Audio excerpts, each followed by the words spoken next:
દર્શક મિત્રો, એફએમ વિભાગ તનું હાર્દિક સ્વાગત છે। હું છું આપણી જાની મકવાના। સ્વાગત કરતા પહેલા નજર કરીશું મુખ્ય સમાચાર પર। અંકલેશ્વરમાં 5 સંતાનના પિતાએ જ 11.5 વર્ષની પોતાની જ દીકરીને ગર્ભવતી કરી। મામલો પોલીસ મથકે પહોંચતા નરાધમ બાપની ધરપકડ। જાડેશ્વર બીએપીએસ સ્વામિનારાયણ મંદિરે 5000 થી વધુ ભક્તોએ મહાઆરતીનો લાભ લીધો। ભક્તિમય માહોલ સર્જાયો। ડ્રોનની નજરે કેટલાક વિડીયો કરાયા કેદ। ભરૂચ જિલ્લામાં ગેસ સિલિન્ડરના અભાવે ઉદ્યોગોથી માંડી હોટલવાળાઓની ચિંતા વધી। હોટલવાળાઓએ હોટલની બહાર જ ચૂલા સળગાવ્યા।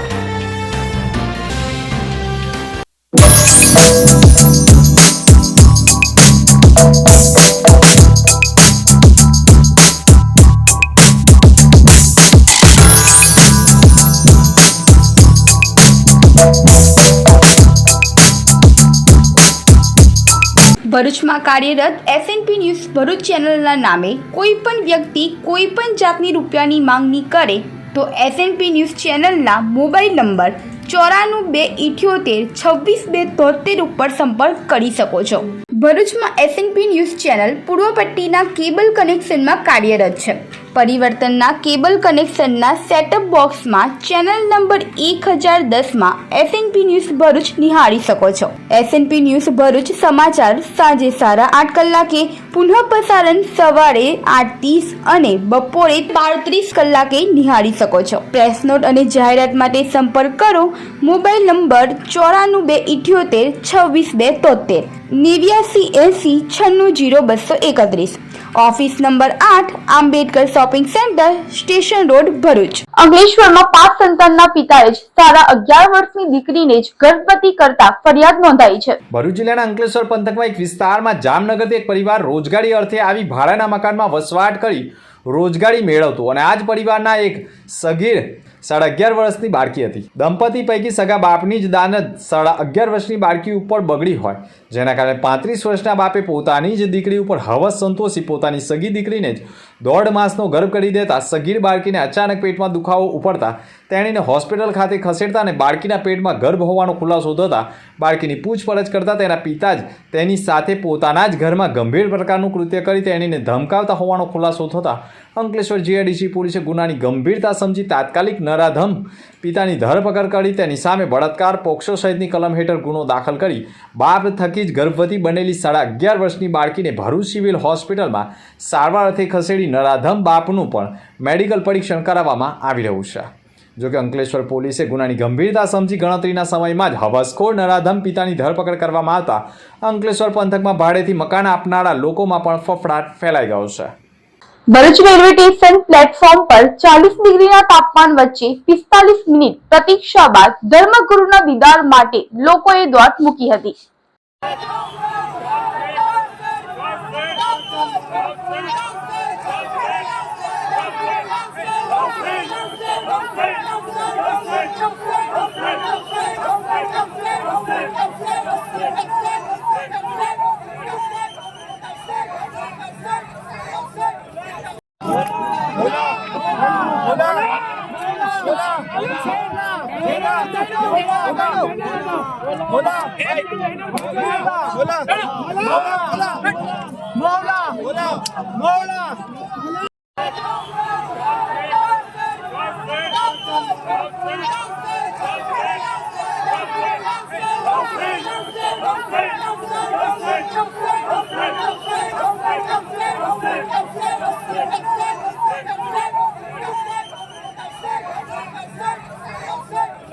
ભરૂચ જિલ્લામાં વસતા દાઉદી વોહરા સમાજના 53માં ધર્મગુરુ ડોક્ટર સૈયદના મુફદ્દલ સૈફુદ્દીન સાહેબના 1.5 વર્ષ બાદ દીદાર માટે ધર્મગુરુ મુંબઈથી દાહોદ ટ્રેન મારફતે જઈ રહ્યા હોવાના કારણે મોટી સંખ્યામાં દાઉદી વોહરા સમાજના લોકોએ રેલવે સ્ટેશને ટ્રેનમાં જઈ રહેલા ધર્મગુરુના દીદાર માટે ભારે ભીડ જમાવતા ટ્રેન પોણો કલાક એટલે કે 45 મિનિટ મોડી હોવા છતાં 40 ડિગ્રીના તાપમાન વચ્ચે પણ દાઉદી વોહરા સમાજના લોકોએ ધર્મગુરુના દીદાર માટે ભારે ભીડ જમાવી હતી। ભરૂચમાં વસતા દાઉદી વોહરા સમાજના 53માં ધર્મગુરુ ડોક્ટર સૈયદના મુફદ્દલ સૈફુદ્દીન સાહેબના 1.5 વર્ષ બાદ મુંબઈથી દાહોદ ખાતે એક પ્રસંગમાં ટ્રેન મારફતે જઈ રહ્યા હોય, જેની જાણ દાઉદી વોહરા સમાજના લોકોને થતા અને 53માં ધર્મગુરુ ડૉક્ટર સૈયદના મુફદ્દલ સૈફુદ્દીન સાહેબના મુંબઈથી સ્વરાજ એક્સપ્રેસ ટ્રેન મારફતે ભરૂચ રેલવે સ્ટેશન નજીકથી પસાર થનાર હોવાના કારણે બપોરના 2 વાગ્યાથી જ ભરૂચ રેલવે સ્ટેશનના પ્લેટફોર્મ ઉપર દાઉદી વોહરા સમાજના નાના મોટા બાળકોથી માંડી તમામ લોકોએ ઉનાળાની 40 ડિગ્રીના તાપમાન વચ્ચે પણ છત્રી અને માથે દુપટ્ટાના સહારે પોતાના ધર્મગુરુના દીદાર માટે ભાડે ભીડ જમાવતા ટ્રેન પણ 45 મિનિટ મોડી હોવા છતાં લોકોએ બાળકોથી માંડી તમામ લોકોએ પ્લેટફોર્મ ઉપર ભર તાપમાં ઊભા રહીને પણ સ્વરાજ એક્સપ્રેસ ટ્રેન આવતા ટ્રેનમાંથી 53માં ધર્મગુરુ ડૉક્ટર સૈયદના મુફદ્દલ સૈફુદ્દીન સાહેબે અનુયાયીઓને દીદાર આપતા જ સૌ કોઈ ખુશખુશાલ થઈને 45 મિનિટ ભર તાપમાં પ્રતીક્ષા કરી તેવા લોકોએ પણ ધર્મગુરુના દીદાર થતાં અદ્ભુત દ્રશ્યો સર્જાયા હતા. જોકે પ્લેટફોર્મ ઉપર કાયદો વ્યવસ્થા જળવાઈ રહે તે માટે ચુસ્ત પોલીસ બંદોબસ્ત પણ મુકાયો હતો અને પોલીસને પણ લોકોને પહોંચી વળવા માટે ઉનાળાની કાળઝાળ ગરમીમાં પરસેવો પાડવો પડ્યો હતો. मैं मुल्ला हुसैन कापड़िया आज रोज सैदना मुफद्दल सैफुद्दीन आका हमारा कम्युनिटीना रहबर છે દાઉદી વોહરા કમ્યુનિટીના આપ સાહેબ દાહોદ પધારી રહ્યા છે સ્વરાજ એક્સપ્રેસમાં. એ રસ્તામાં ભરૂચ સ્ટેશન પર વોહરા કમ્યુનિટીના તકરીબન 1000થી 1200 ભાઈઓ અને બહેનો આપના દીદાર કરવા વાસ્તે यहाँ હાજર થયા છે અને આ ઈદના મહિનામાં આપના દીદાર કરીને ઈદ મનાવવા વાસ્તે मुहर्रमना जो महीना आवे છે એની તૈયારી વાસ્તે ઓબત વાસ્તે અને આપ મૌલા હંમેશા સેહતના સાથે સલામત રહે એ દુઆ કરવા વાસ્તે હાજર થયા છે અને તમામ જે રેલવે ને ઇન્સ્ટિટ્યૂટને અને પોલીસ ફોર્સનો અમે આભાર વ્યક્ત કરીએ છીએ અને અંજુમન તાહિરી જમાત કમિટી બીજા મેમ્બરોનો બી આભાર વ્યક્ત કરીએ છીએ. જાડેસર બીએપીએસ સ્વામિનારાયણ મંદિરે 5000 થી વધુ ભક્તોએ મહાઆરતીનો લાભ લેતા ભક્તિમય માહોલ સર્જાયો હતો. બીએપીએસ સ્વામિનારાયણ મંદિર જાડેશ્વર ખાતે ભગવાન શ્રી રામનવમી તથા ભગવાન શ્રી સ્વામિનારાયણ જયંતિ નિમિત્તે સાંજે ભવ્ય મહાઆરતી ઉત્સાહભેર ઉજવાઈ હતી. આ મહાઆરતીમાં અંદાજિત 5000 થી વધુ હરિભક્તોએ ઉપસ્થિત રહી ભગવાનના દર્શન અને મહાઆરતીનો પવિત્ર લાભ પ્રાપ્ત કર્યો હતો. મહાઆરતી દરમિયાન દીપોના જગમગાટથી પ્રકાશથી સમગ્ર મંદિર પરિસર દિવ્ય તેજથી ઝળહળી ઉઠ્યું હતું. જ્યારે આતશબાજીના નયનરમ્ય દ્રશ્યોના કારણે સમગ્ર વાતાવરણ ભક્તિ અને આનંદના માહોલથી છવાઈ ગયું હતું. ભગવાન શ્રી રામ હિન્દુ ધર્મના મર્યાદા પુરુષોત્તમ તરીકે ઓળખાય છે. તેમના જીવનમાંથી આદર્શ પુત્ર, આદર્શ પતિ અને આદર્શ રાજા તરીકે જીવન જીવવાનું પ્રેરણાદાયક માર્ગદર્શન મળે છે. રામાયણમાં પણ વર્ણવાયેલા તેમના જીવન પ્રસંગો આજે પણ સમાજ માટે પ્રેરણા સ્ત્રોત બની ગયા છે અને સત્ય, ધર્મ તથા કર્તવ્યનિષ્ઠાના માર્ગ પર ચાલવાનો સંદેશો આપે છે. ભગવાન શ્રી સ્વામિનારાયણે જીવનભર માનવ કલ્યાણ અને સમાજ સુધારણા અને અવિરત કાર્ય કર્યું છે. સમાજમાં નૈતિકતા, ધર્મ અને આધ્યાત્મિકતા પ્રસરાવવા માટે તેમણે અવિસ્મરણીય યોગદાન આપ્યું છે. અંધશ્રદ્ધા અને કુપ્રથાઓ પણ અંત લાવી સમાજને સકારાત્મક દિશાઓમાં આગળ વધારવાનો પ્રેરણાદાયક સંદેશ આપ્યો છે. બીએપીએસ સંસ્થા તેમના ઉપદેશોને પણ આધારે વિશ્વમાં સેવા, શિક્ષણ અને સંસ્કારના વિવિધ કાર્યો દ્વારા સમાજને સંસ્કારસભર અને સુશિક્ષિત જીવન તરફ દોરી રહ્યું છે. આ ભવ્ય મહાઆરતી કાર્યક્રમમાં મંદિરના કોઠારી સ્વામી તથા અન્ય સાધુ સંતો સાથે ભરૂચ જિલ્લા ભાજપ પ્રમુખ સહિતના ભાજપના હોદ્દેદારો પણ જોડાયા હતા અને મોટી સંખ્યામાં મહાઆરતીમાં હજારોની સંખ્યામાં ભાવિક ભક્તો જોડાયા હતા, જેના કેટલાક દ્રશ્યો ડ્રોનની નજરે પણ કેદ કરાયા છે.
अक्षर पुरुषोत्तम महाराज की, गुणातीतानंद स्वामी महाराज की, भगत जी महाराज की, शास्त्री जी महाराज की, योगी जी महाराज की, प्रमुख स्वामी महाराज की, महंत स्वामी महाराज की, सूरत अक्षरधाम महोत्सव की।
વોર્ડ 5માં રચનાનગરમાં રોડની કામગીરી માટે ખાતમુહૂર્ત વિધિ સાથે વિકાસના કામોનો અધ્યાયનો પ્રારંભ કરાયો હતો.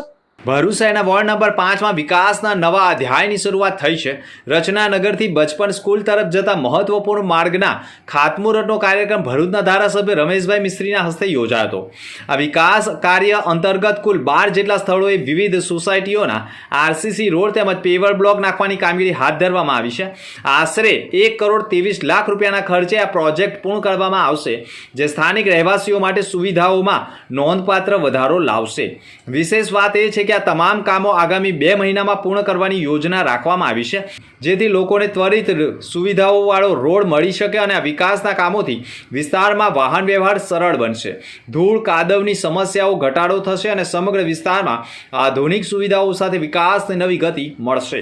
આજે ભરૂચ શહેરના વોર્ડ નંબર 5માં બચપન સ્કૂલથી રચનાનગર જતા માર્ગ ઉપર ખાતમુહૂર્તનો કાર્યક્રમ યોજાયો છે. કુલ મળીને રચનાનગરની આસપાસ 12 જેટલા જુદા જુદા સ્થાનો ઉપર જુદી જુદી સોસાયટીઓમાં સીસી રોડ અને પેવર બ્લોક લગાવવાના કામોનું ખાતમુહૂર્ત થયું છે.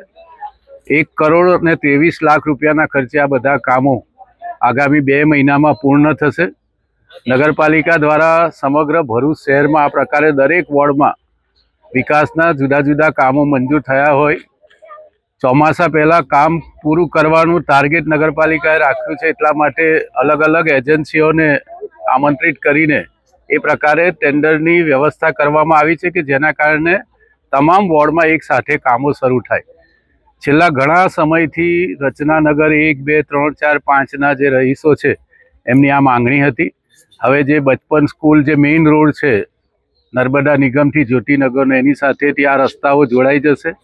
આ પહેલાં પણ આપણે તાલુકા પોલીસ સ્ટેશનની સામેથી મુખ્ય માર્ગ રચનાનગરનો બની રહ્યો છે.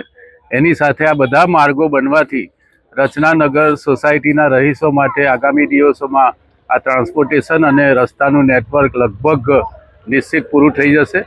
ભરૂચમાં રોયલ કોમ્પ્લેક્સના કાટમાળથી પરેશાન કિશન સોસાયટીના લોકો મેદાને ઉતર્યા હતા.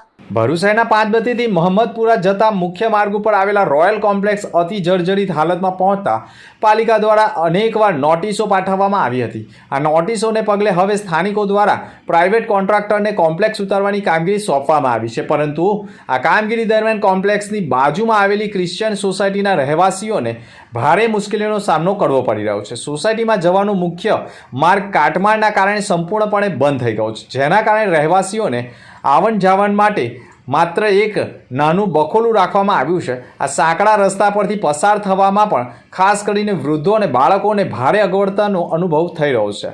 આ ઉપરાંત કોમ્પ્લેક્સમાંથી પડતો કાટમાળ સોસાયટીના દેવસ્થાન અને કમ્પાઉન્ડમાં પડતો હોવાના કારણે જીવલેણ પરિસ્થિતિ સર્જાઈ રહી છે. બાળકો તેમજ સ્થાનિકોના જીવનું પણ જોખમ ઊભું થયું છે. આ સમગ્ર મામલે સોસાયટીના રહેવાસીઓએ રોષ વ્યક્ત કરી તાત્કાલિક સુરક્ષા વ્યવસ્થા ગોઠવવાની માંગણી કરી છે. તેમનું કહેવું છે કે યોગ્ય સુરક્ષા પગલાં સાથે કોમ્પ્લેક્સ ઉતારવાની કામગીરી કરવામાં આવે જેથી અનિચ્છનીય અકસ્માત ન બને અને રહેવાસીઓના જીવનું જોખમ પણ ન ઊભું થાય. મારું મિનલ રોની પાલજા છે. અમે ક્રિશ્ચિયન કોલોનીમાં રહીએ છીએ. હાલ સામેની જે બિલ્ડિંગ છે ઘણી જર્જરિત હાલતમાં છે અને અત્યારે અમારે હાલ બાળકોની ખાસ સેફટી જોવાની છે. જ્યાં બાળકો ગમે ત્યાં રમતા હોય અને અત્યારે હાલમાં પણ કામ ચાલી રહ્યું છે અને એ કામ અત્યંત ગંભીર રીતે ચાલી રહ્યું છે જે અમારી જાનહાનિ થઈ શકે એવું પણ છે. તો હાલ નમ્ર વિનંતી છે કે આ જગ્યાને જોવે અને યોગ્ય પગલાં લેવામાં આવે. રિપકાબેન છે. મારું નામ રિપકાબેન છે. હું અહીંયા સેન્ટ મેરીસમાં રહું છું અને અહીં અમે બધા સાથે રહીએ છીએ ને અમારી સોસાયટી છે ને અમારી સામેની બિલ્ડિંગમાં છે ને અહીંયા અત્યારે 1.5 મહિનાથી કામ ચાલી રહ્યું છે પણ અમારી કોઈ સેફટી નથી કે અમે બહાર બી નહીં નીકળી શકતા. ઉપરથી બધું પડમપડ થાય છે, કોઈ જાતની સેફટી નથી અમને. અત્યારે કોઈ માંદું સાજું થાય તો અમારો જે મેઇન ગેટ છે તે બંધ છે. અત્યારે 1.5 મહિના જેવું થયું. 1.5 મહિનાથી ગેટ પણ બંધ છે અને કાલે મારા હસબન્ડની તબિયત એવી જ હતી કે દવાખાને લઈ ગયા. અમને એટલી તકલીફ પડી, કોઈ અમારે કોઈ જવાની કઈ રસ્તો જ નહીં રાખ્યો એ લોકોએ. ગેટ તો અમારે તોડી નાખવાનો, કોટ બી તોડી નાખ્યો એ લોકોએ. અત્યારે બી બહુ ખરાબ હાલતમાં છીએ અમે. તો અમારી માટે જે કોન્ટ્રાક્ટર છે તે બધું બેધામ જ બધું કામ ચાલે છે. કોઈ જાતની કશી વ્યવસ્થા થઈ, લાઇટો બી નહીં હોતી, લાઇટ વગર બી રહીએ છીએ. તો નમ્ર વિનંતી કે અમારી માટે થોડી સેફટી અમને આપે. ભરૂચ જિલ્લામાં ગેસ સિલિન્ડરના અભાવે ઉદ્યોગથી માંડી હોટલવાળાઓ પણ ચિંતામાં મુકાયા છે. ઈરાન અને ઇઝરાયલ વચ્ચે ચાલી રહેલા યુદ્ધ થમવાનું નામ લેતું નથી અને આ યુદ્ધની અસર અનેક દેશોને થઈ રહી છે અને તેમાંય સૌથી વધારે જીવન જરૂરી ગણાતા ગેસ સિલિન્ડરોની અછત ભારતમાં વર્તાઈ રહી હોય અને આ ગેસની અસર માત્ર લોકોને જ નહીં પરંતુ તેની સીધી અસર ઉદ્યોગો ઉપર થતી હોય તેમ ખાસ કરીને એક્સપોર્ટ આધારિત અને ઈંધણ ઉપર નિર્ભર ઉદ્યોગોને મોટો ફટકો પડી રહ્યો છે. ખાસ કરીને વાત કરવામાં આવે તો petrochemicals, diamond textile, ceramic, bullion, share market અને એક્સપોર્ટ કેમિકલ અને ઉદ્યોગોને વધારે નુકસાન થતું હોય તેમ ખાડી દેશોમાં પર્વતી રહેલી યુદ્ધની પરિસ્થિતિને કારણે ભરૂચ જિલ્લાના ઉદ્યોગો બોઇલર ચલાવવા માટે ગેસની તંગીનો સામનો કરી રહ્યા હોય તેમ એશિયાની નંબર 1 કહેવાતી જીઆઈડીસી એટલે કે ભરૂચ જિલ્લાની અંકલેશ્વર, દહેજ, પાનોલી, ઝઘડિયા તેમજ સાયખા વિલાયતોના ઉદ્યોગોને નુકસાન થતું હોય અને ઈંધણ ઉપર નિર્ભર ઉદ્યોગોને ગેસ પુરવઠો પર 50% નિયંત્રણ કરી દેવામાં આવતા નાના ઉદ્યોગો ચલાવવા મુશ્કેલ બની ગયા હોય અને ગેસ પુરવઠો નહીં મળે તો અંકલેશ્વર, દહેજ, ઝઘડિયા, પાનોલી અને વિલાયત સાયખા ઉદ્યોગોને પણ 2000થી વધુ નાના યુનિટો બંધ થઈ શકે તેમ છે, જેની સીધી અસર રોજગારી મેળવતા 1.5 લાખ કરતાં વધુ કામદારોની આજીવિકા ઉપર પડી શકે તેમ છે. ભરૂચ જિલ્લામાં ગેસ સિલિન્ડરની અછતો વર્તાઈ રહી હોય જેના કારણે ગેસ સિલિન્ડર કે જેમાં કોમર્શિયલ ગેસ સિલિન્ડર ઉપર નિર્ભર રેસ્ટોરન્ટ, હોટલો, કોર્ટ કચેરીની કેન્ટીનો અને ઉદ્યોગોમાં કામદારોને માટે ચાલી રહેલી કેન્ટીનો ઘરેલું ગેસ સિલિન્ડર અને કોમર્શિયલ ગેસ સિલિન્ડરના અભાવે ઘણી કેન્ટીનોના પાટિયા પડી ગયા છે. ભરૂચની ઘણી હોટલોના લોકોએ પોતાના ગ્રાહકોની સેવા કરવા માટે પોતાની જ હોટલની બહાર ઈંટો ગોઠવી લાકડાના ચૂલા સળગાવી પોતાની હોટલો, રેસ્ટોરન્ટો ચાલુ રાખી હોય તો ભરૂચમાં ઘણી ચાની કેન્ટીનોવાળાએ પણ કાળા બજારીમાં ગેસ સિલિન્ડર શોધતા હોય અને તેમાં પણ ઘરેલું ગેસ સિલિન્ડર 2500થી 3000 અને કોમર્શિયલ ગેસ સિલિન્ડર રૂપિયા 6000થી 7000માં મળતો હોય અને ચામાં પણ વધુ નફો ન મળતા ચાની લારી અને કેન્ટીનો ચલાવતા લોકો પણ હવે ગેસ સિલિન્ડર છોડી કોલસાની સગડી ઉપર આવી ગયા હોય તેવા દ્રશ્યો પણ જોવા મળી રહ્યા છે. હાલમાં મિડલ ઇસ્ટમાં જે યુદ્ધની પરિસ્થિતિ સર્જાઈ છે અને એવા સમયમાં ઇમ્પોર્ટ એક્સપોર્ટની એક સમસ્યા જે ઊભી થઈ છે એવા સંજોગોમાં જે ભારતનું વલણ રહ્યું છે અને આપણી જે ડિપ્લોમસીએ કામ કર્યું છે એ બહુ સરાહનીય છે. પેટ્રોલિયમ કેમિકલ ઉદ્યોગો માટે પેટ્રોલિયમ પ્રોડક્ટ જે ખરી બહુ મહત્ત્વની છે. ફાર્મા ઉદ્યોગ માટે પણ એટલી જ મહત્ત્વની છે અને સાથે સાથે જ્યારે મેન્યુફેક્ચરિંગ આટલા મોટા સ્કેલમાં થતું હોય ત્યારે ભરૂચ જિલ્લામાં જે ઉદ્યોગો આવ્યા છે એના ઉપર એક આંશિક અસર જરૂર જોવા મળે છે. પણ સાથે સાથે એ અછતને પહોંચી વળવા માટે સરકારે જે નક્કર પગલાં લીધા છે અને જે ડિપ્લોમસીનો યુઝ કર્યો છે એ દેખાઈ આવે છે. હા, એક વસ્તુ જરૂર છે કે જ્યારે કોન્ટ્રાક્ટ લેબર્સ વગેરે લાખોની સંખ્યામાં આપણા જિલ્લામાં વસે છે ત્યારે ફ્યુલની જે સમસ્યા નાની મોટી કોક આવતી હોય છે એને તાત્કાલિક ધોરણે અગર એડ્રેસ કરવામાં આવે તો આપણને એટલી બધી અસર થશે નહીં.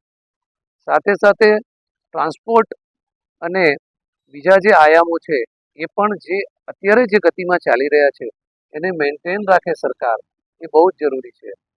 હાલની પરિસ્થિતિને જોતા એવું લાગે છે કે લોકડાઉનમાં અને નોટબંધીમાં જે રીતના પરિસ્થિતિને આપણી સરકારે મેનેજ કરી હતી, મને આશા છે કે એ જ રીતના એવા જ પગલાં લઈને અને સુચારુ વ્યવસ્થા ઊભી કરીને ઉદ્યોગોને ખાસ કરીને એક ફેસિલિટેટ કરવામાં આવશે અને બહુ ટૂંક સમયમાં આપણે આમાંથી બહાર આવી શકીશું એવી મને જરૂર આશા છે. સાથે સાથે જે યુદ્ધની પરિસ્થિતિ જે આપણે સમાચાર જોઈએ છે અને જે ફીલ આવે છે એના પરથી એવું લાગે છે કે ક્યાંક ને ક્યાંક યુદ્ધ ધીમે રહીને સ્લો ડાઉન થશે અથવા તો બંધ થશે. એક નાગરિક તરીકે આપણે એવું જ કહીએ કે ભાઈ બંધ જ થવું જોઈએ, પણ ક્યાંક ને ક્યાંક એમાં આંશિક ઘટાડો આવ્યો છે અને ઇન્ડિયા એમાંથી બાકાત રહ્યું છે અને એમાં આપણે ઇફેક્ટ ઓછી વર્તાય છે. સરકારે ખૂબ સરસ આયોજન કર્યું છે, એ બદલ પણ આપણે સરકારનો આભાર માનીએ છીએ. હાલમાં સમગ્ર વિશ્વમાં જે યુદ્ધની ભયંકર સમસ્યામાંથી સમગ્ર વિશ્વ પસાર થઈ રહ્યું છે તેની સીધી ઇફેક્ટ ભારત ઉપર અને સવિશેષ ઉદ્યોગ ક્ષેત્ર એટલે કે અંકલેશ્વર ઉપર પણ જણાઈ રહી છે. આ યુદ્ધના કારણે સમગ્ર વિશ્વમાં ઉદ્યોગો ઉપર અંદાજિત 12,000થી 21,000 કરોડ જેટલી માતબાર રકમનું નુકસાન હાલમાં વર્તાઈ રહ્યું છે. આનું મુખ્ય કારણ એ છે કે આ યુદ્ધની સમસ્યા જ્યારે વૈશ્વિક સ્વરૂપ ધારણ કર્યું છે ત્યારે હાલમાં જે આપણે આયાત અને નિકાસ કાચા માલની ઉદ્યોગોના કાચા માલની જે જરૂરિયાત હોય છે એ સંતોષવા માટે આયાત નિકાસ કરતા હતા તેમાં ખૂબ વિલંબ થાય છે. વિલંબ થવાના કારણે જે કાચો માલ પૂરો ના પડવાના કારણે ઉત્પાદન ક્ષમતા પણ ઘટી છે અને સાથે સાથે ભાવમાં પણ ખૂબ મોટો એવો વધારો સર્જાયો છે. તેમજ ગુજરાત ગેસ જેવી એજન્સીઓ કે જેમણે ગેસના ભાવ પણ પૂરતો જથ્થો ના હોવાના કારણે વધાર્યા છે, તેના કારણે ઉદ્યોગોની કમર તૂટી ગઈ છે હાલમાં અને ઉદ્યોગકારોને ખૂબ સંકટના સમયમાંથી પસાર થવું પડી રહ્યું છે. અંકલેશ્વર માટે આ એક ખૂબ મોટી ચેલેન્જ છે, કારણ કે અંકલેશ્વર એ ઔદ્યોગિક ક્ષેત્ર છે અને અહીંના ઉદ્યોગો થકી ઘણા લોકોને ગુજરાત અને દેશના ઘણા લોકોને ડાયરેક્ટ રોજગારી પૂરી પાડવામાં આવે છે. હાલમાં આ ચાલી રહેલી યુદ્ધની સમસ્યાના કારણે અમે આ વિસ્તારના પ્રતિનિધિ તરીકે સરકારશ્રીને પણ અમારા દ્વારા રજૂઆત કરવામાં આવી છે કે ઉદ્યોગકારો અને ઉદ્યોગોના પડખે ઊભા રહી અને ઉદ્યોગોને આપણે કઈ રીતે ફરીથી ધમધમતા કરી શકીએ તે વિષયમાં વિચારણા કરે. સાથે સાથે ટેક્સમાં અને અન્ય નીતિ વિષયક જે પ્રશ્નો છે એમાં પણ સરકારશ્રી નવી ગાઈડલાઈન લાવે અને ઉદ્યોગોની જે કમર તૂટી ગઈ છે એમાં ટેક્સ તેમજ સરકારશ્રીના પેકેજ થકી રાહત મળે તે બાબત અમારું સરકારશ્રીને પણ રજૂઆત કરવામાં આવી છે. તેમજ વધુમાં કહીશ કે ભારતીય જનતા પાર્ટીની ભૂપેન્દ્રભાઈની તેમજ નરેન્દ્ર મોદી સાહેબની સરકાર હર હંમેશ ઉદ્યોગ હિતમાં અને ઉદ્યોગકારોની પડખે ઊભા રહીને ઉદ્યોગોને કઈ રીતે વેગ મળે તે દિશામાં કામ કર્યું છે. એટલે અમે ચોક્કસથી આશા રાખીએ છીએ કે અમારી રજૂઆતને સરકારશ્રી ગ્રાહ્ય રાખશે અને જલ્દીથી જલ્દી આ વૈશ્વિક સમસ્યાનું નિરાકરણ આવે અને પાછા અંકલેશ્વરના ઉદ્યોગો ધમધમતા થઈ જાય તેવી આશા રાખીએ છીએ. આમોદના ઈખર ગામે જુગારધામ પર દરોડા પાડી 8 જુગારીઓને 33,900ના મુદ્દામાલ સાથે ઝડપી લેવાયા છે. આમોદ તાલુકાના ઈખર ગામે જુગારધામ ઉપર પોલીસે દરોડા પાડી 8 જુગારીઓને 33,900ના મુદ્દામાલ સાથે દબોચી લેવામાં આવ્યા છે. ઈખર ગામમાં પોલીસે જુગારધામ ઉપર કાર્યવાહી કરી છે. પોલીસને ચોક્કસ બાતમી મળી હતી કે 29/3/2026ના રોજ રાત્રે આશરે મોડી રાત્રિએ આમોદ વિસ્તારમાં જાહેર જગ્યાએ દરોડા પાડવામાં આવ્યા હતા, જ્યાં આરોપીઓ રસ્તા ઉપર સ્ટ્રીટ લાઇટના અજવાળે જુગાર રમતા હતા. જેમાં પકડાયેલા આરોપીમાં જગદીશ રમેશ વસાવા, ઉસ્માન યાકુબ પટેલ, યાસીન રુસ્તમ પીર, યોગેશ કંચન વસાવા, ગૌતમ સોમા વસાવા, ગુલામ ઇસ્માઇલ ખલીફા, રમણ વસાવા, ભરત કાંતિ વસાવાને પોલીસે સ્થળ ઉપરથી દબોચી લઈ 33,900નો મુદ્દામાલ જપ્ત કરી તમામ સામે જુગાર ધારા હેઠળ કાર્યવાહી કરી હતી. ભરૂચમાં ટેટુની દુકાનમાંથી વિદેશી દારૂના જથ્થા સાથે બુટલેગરને ઝડપી લેવાયો હતો. ભરૂચ શહેર સી ડિવિઝન પોલીસે શીતલ સર્કલ પાસે આવેલી શિવા ટેટુ નામની દુકાનમાંથી પ્રતિબંધિત ભારતીય બનાવટના વિદેશી દારૂનો મોટો જથ્થો ઝડપી પાડ્યો છે. પોલીસે આ મામલે એક આરોપીની પણ ધરપકડ કરી લીધી છે. પોલીસ સ્ટેશનના પીઆઈ એનઆર ચૌધરીના માર્ગદર્શન હેઠળ સર્વેલન્સ સ્ક્વોડે નાઇટ પેટ્રોલિંગ દરમિયાન ખાનગી બાતમીના આધારે શિવા ટેટુ દુકાન પર દરોડા પાડ્યો હતો. આ દરોડામાં દુકાનમાંથી વિવિધ બ્રાન્ડની કુલ 252 બોટલ અને પાઉચ વિદેશી દારૂ મળી આવ્યો હતો. પોલીસે દારૂનો જથ્થો જેની કિંમત ₹2,51,175 છે તેમજ 5,000ની કિંમતનો એક મોબાઈલ ફોન સહિત કુલ ₹2,56,175નો મુદ્દામાલ જપ્ત કર્યો હતો. આ કેસમાં દીપક ઉર્ફે બોબી જયસિંહ વિરાસ ઉંમર વર્ષ 45 રહેવાસી ફાટા તળાવ રાણા પંચની વાડી ભરૂચની ધરપકડ કરવામાં આવી છે, જ્યારે અન્ય આરોપીઓને વોન્ટેડ જાહેર કરાયા છે. ભરૂચમાં કાર્યરત એસએનપી ન્યૂઝ ભરૂચ ચેનલના નામે કોઈ પણ વ્યક્તિ કોઈ પણ જાતની રૂપિયાની માંગણી કરે તો એસએનપી ન્યૂઝ ચેનલના મોબાઈલ નંબર 9428762273 ઉપર સંપર્ક કરી શકો છો. ભરૂચમાં એસએનપી ન્યૂઝ ચેનલ પૂર્વ પટ્ટીના કેબલ કનેક્શનમાં કાર્યરત છે. પરિવર્તનના કેબલ કનેક્શનના સેટઅપ બોક્સમાં ચેનલ નંબર 1010માં એસએનપી ન્યૂઝ ભરૂચ નિહાળી શકો છો.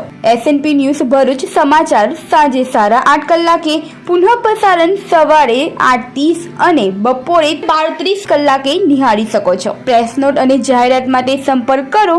Mobile number 9428762273 8980960231. Office number 8, Ambedkar shopping centre, station road, Bharuch.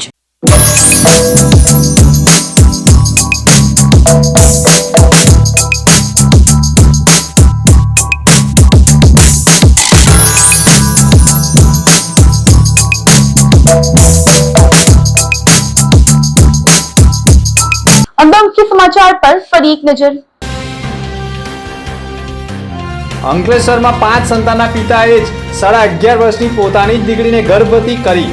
મામલો પોલીસ મથકે પહોંચતા નરાધમ બાપની ધરપકડ. જાડેશ્વર બીએપીએસ સ્વામિનારાયણ મંદિરે 5,000થી વધુ ભક્તોએ મહાઆરતીનો લાભ લીધો. ભક્તિમય માહોલ સર્જાયો. ડ્રોનની નજરે કેટલાક વિડીયો કરાયા કેદ. ભરૂચ જિલ્લામાં ગેસ સિલિન્ડરના અભાવે ઉદ્યોગોથી માંડી હોટલવાળાઓની ચિંતા વધી. હોટલવાળાઓએ હોટલની બહાર જ ચૂલા સળગાવ્યા. તો ત્યાં સમાચાર. નવા સમાચાર સાથે ફરી મળીશું. નમસ્કાર.